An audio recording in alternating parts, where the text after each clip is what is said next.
I'm Vesselin Popovski, Professor and Vice Dean of the JGLS Global Law School, and also I run the Center for the Study of United Nations in the law school.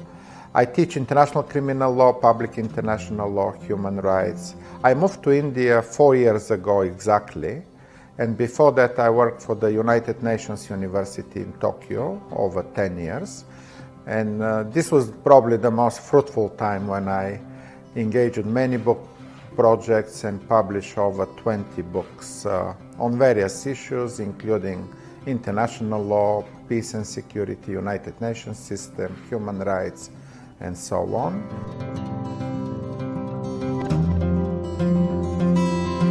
It came a bit late. As a child, I only play football and go ski and enjoy my childhood. But diplomacy came effectively after my high school, and I was attracted by the international events at the time. It was the end of the communist period in my country, in Bulgaria. There was a lot of protests against the communism. It was a very agitated time in history.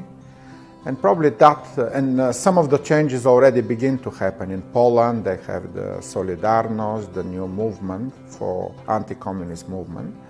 And somehow that shaped my understanding of international relations, international law, how important it is to create cooperation among states, what is the role of United Nations in those processes, and probably that shift, although my favorite subject was mathematics and physics, somehow those events around me shaped my preference to move to study more international relations and international law.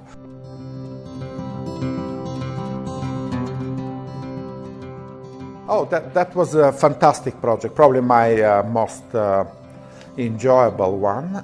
We decided to look at how various religions reflect on the normativity of war. What do they say, for example, about self-defense, about protection of civilians, those norms which are accepted today by the United Nations and the Geneva Conventions. How long ago did they exist? So where they started, what is the origin of the justification of the use of force, in which circumstances it is allowed, and how to conduct warfare.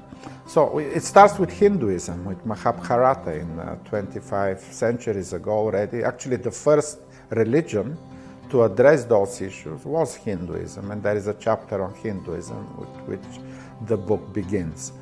And then Buddhism, Christianity in all its forms, Catholicism, Protestantism, and Orthodox Christianity, Islam in both its Shia and Sunni form, also address issues of norms of war, in what circumstances it's allowed to fight, jihad in case of Islam, and in the case of Christianity, what are the just war norms, such as use of force in last resort, proportionality, necessity, and all of this.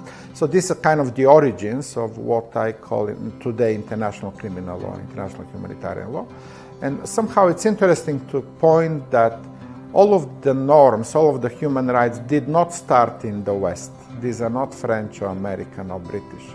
They actually belong to countries such as India, Iran, much earlier than the West. The West is kind of very late in the history. If we take the Renaissance and the Enlightenment in Western Europe, it only happened much later than the development of those norms in other traditions. So somehow human rights are not Western.